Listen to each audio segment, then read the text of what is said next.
Social मीडियावरील Instagram रीलच्या युगात प्रसिद्धीसाठी कोणत्याही थराला जाणाऱ्यांची संख्या वाढली आहे. नुकताच मुंबई मेट्रोमधील एक धक्कादायक व्हिडिओ सोशल मीडियावरती व्हायरल झाला असून यामुळे प्रवाशांच्या सुरक्षेचा आणि सार्वजनिक नैतिकतेचा प्रश्न पुन्हा एकदा ऐरणीवर आला आहे. या व्हिडिओमध्ये मेट्रोच्या डब्यात एक संतापजनक प्रकार घडताना दिसत आहे, ज्याने नेटकऱ्यांमध्ये तीव्र संतापाची लाट उसळली आहे. या व्हिडिओमधील सर्वात धक्कादायक बाब म्हणजे भरलेल्या मेट्रोमध्ये हा सर्व प्रकार सुरू असताना एकाही प्रवाशाने त्याला विरोध केला नाही किंवा मध्यस्थी करण्याचा प्रयत्न केला नाही. आजूबाजूला बसलेले लोक केवळ प्रेक्षक बनून हा प्रकार पाहत राहिले.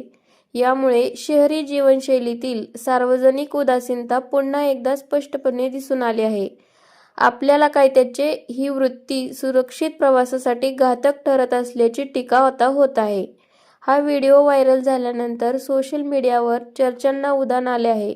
अनेक युजर्सनी विचारले आहे की सार्वजनिक ठिकाणी आपण इतके असंवेदनशील कधीपासून झालो, तर काहींनी मेट्रो प्रशासनाच्या सुरक्षा व्यवस्थेवर ताशेरे ओढले आहेत. माणुसकी आणि नागरी भान विसरणाऱ्या अशा प्रवाशांवर कठोर कारवाई करून त्यांना सार्वजनिक वाहतुकीचा वापर करण्यापासून रोखले पाहिजे, अशी मागणी जोर धरत आहे. मेट्रोमध्ये शिस्त राखण्यासाठी केवळ नियम असून चालणार नाही, तर त्याची कठोर अंमलबजावणी होणे गरजेचे आहे.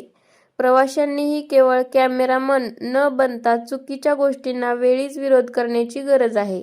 मेट्रो प्रशासनाने अशा घटना रोखण्यासाठी सीसीटीव्ही मॉनिटरिंग आणि सुरक्षा रक्षकांची गस्त वाढवावी, अशी मागणी सामान्य नागरिकांकडून केली जात आहे.